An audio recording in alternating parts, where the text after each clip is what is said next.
نبی پاک علیہ الصلوۃ والسلام نے ارشاد فرمایا، سرکار فرماتے ہیں کہ ایک بندے نے نیک تھا لیکن اس نے ایک بلی کو باندھ دیا، پانی نہیں پلایا، کھانا نہیں دیا، بلی مر گئی، فرمایا اس کے باوجود نیکیوں کے اللہ نے اسے جہنم میں ڈال دیا۔ ایک فاحشہ عورت ہے، وہ جو ہے میری بات پر ادھر دیکھیے گا ذرا، ایک بہت گناہ کرنے والی بیوی ہے، وہ گزر رہی ہے، کتے کا چھوٹا سا بچہ پیاسا ہے، مدینے والے محبوب علیہ السلام، میں کہتا ہوں اس کی اتنی خوش قسمتی تھوڑی ہے کہ میرے نبی نے اس کا ذکر کر دیا ہے، اس سے بھی بڑی کو خوش قسمتی ہوگی۔ محبوب پاک علیہ السلام ارشاد فرماتے ہیں کہ وہ عورت گزر رہی تھی تو کنویں کے کنارے سخت گرمی کے موسم میں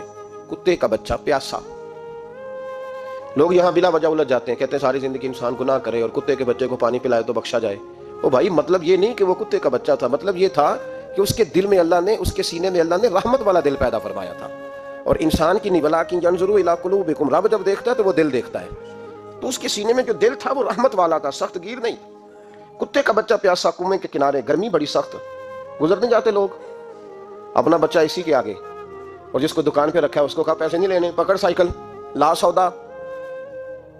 جلدی جا، دھوپ ہے تو پھر کیا ہوا، تو نے میرے سے 8,500 پورا نہیں لینا، اپنا بچہ چھپا کے رکھا ہے۔ گزر رہی ہے، بچہ دیکھ لیا، کتے کا بچہ پیاسا،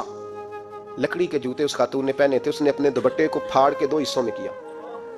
اور پھر اس نے وہ اپنا جوتا لکڑی کا کنویں کے اندر لٹکایا اور پانی نکال کے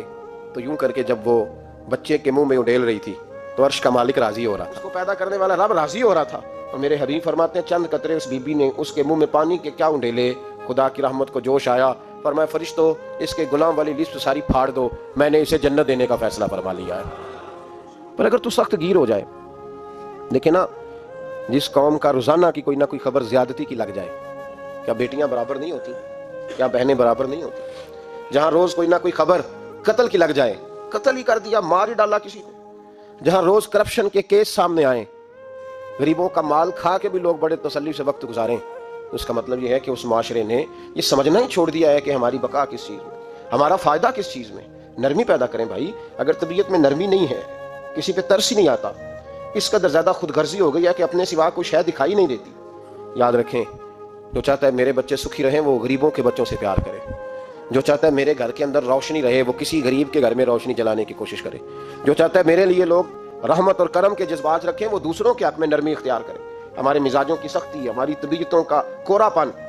اور ہمارے مزاج کے اندر جو سوائے اپنی ذات کے ہم نے سوچنا ہی چھوڑ دیا ہے، اس نے معاشرے کو گھٹن کا شکار کر دیا، اس نے بھائی کا بھی بھائی سے رشتہ لالچ کا بنا دیا۔ زمانہ کسی سے سلام بھی لیتا ہے تو پہلے سوچتا ہے میرا یہ فائدہ کیا کر سکتا ہے، کہاں کر کے یہ میرے کام آ سکتا ہے۔ یہ وہ والا معاشرہ نہیں جس کو میرے نبی پاک علیہ السلام نے تربیت فرمایا ہے۔ اس لیے پلٹ کر دیکھیں حضور ہماری کہاں تربیت کر رہے ہیں، ان چیزوں پر غور فرمائیں۔ نبی کریم سید عالم نور مجسم صلی اللہ تعالی علیہ وسلم کسی کو روتا دیکھ کے رو پڑتے تھے، کسی کو روتا دیکھ۔ حضرت ابوبکر صدیق رضی اللہ تعالیٰ عنہ ارشاد فرماتے ہیں میں حضور کے ساتھ تھا، ایک میدان سے ہم گزر رہے تھے تو ساتھ ہی ایک باغ تھا، وہاں بڑا رش تھا، لوگ بڑے اکٹھے تھے، بہت سارے لوگ جمع تھے۔ نبی پاک صلی اللہ علیہ وسلم نے فرمایا ابو بکر پتہ کرو کیا ہوا۔ جناب صدیق اکبر رضی اللہ تعالیٰ عنہ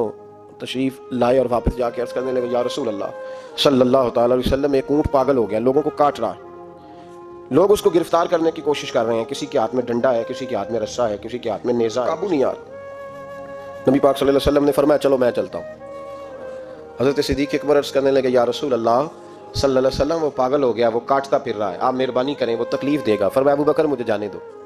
جناب صدیق اکبر فرماتے ہیں نبی پاک صلی اللہ علیہ وسلم تشریف لائے اور حضور جیسے ہی کھڑے ہوئے نا اونٹ حضور کی طرف بھاگا، نبی پاک کی طرف لپکا، وہ میں بھی ڈرنے لگا، جتنے لوگ تھے پریشان ہونے لگے، دوڑا آیا اونٹ، ہم سب پریشان تھے لیکن محبوب کے چہرے پر بڑا ہی اطمینان تھا۔ فرماتے اونٹ دوڑا آیا اور سیدھا آ کے اس نے حضور کے قدموں پہ سجدہ کیا، اور جناب صدیق اکبر فرماتے ہیں اس نے حضور کے کان میں کچھ کہا تو نبی پاک کی آنکھوں میں آنسو آ گئے۔ کس کے دکھ پر؟ او بھائی غور تو کرو، اس بات کو سمجھو تو صحیح، تو جیتے جاگتے ہنستے کھیلتے انسان کے دکھ پر پریشان نہیں ہوتا، تو مسلمان پڑوسی ساتھ رہنے والا، پلنے والا، بسنے والا، جس کی جوانی لڑک پن بڑھاپا تو نے آنکھوں میں دیکھا، تجھے اس کے دکھ پر پریشانی نہیں ہوتی۔ ایک اونٹ کان میں بولا، اس کیفیت کو سمجھ تو صحیح یار، اس رنگ کو محسوس تو کرو مہربانی اہل زمین پر، خدا مہربان ہوگا عرش بری پر، کے کان میں کچھ کہا، حضور رو پڑے۔ پھر محبوب نے فرمایا رسی لاؤ، مالک رسی لایا تو حضور نے اس کے ناک میں نکیل ڈالی، اس نے خاموشی سے ڈلوا لی،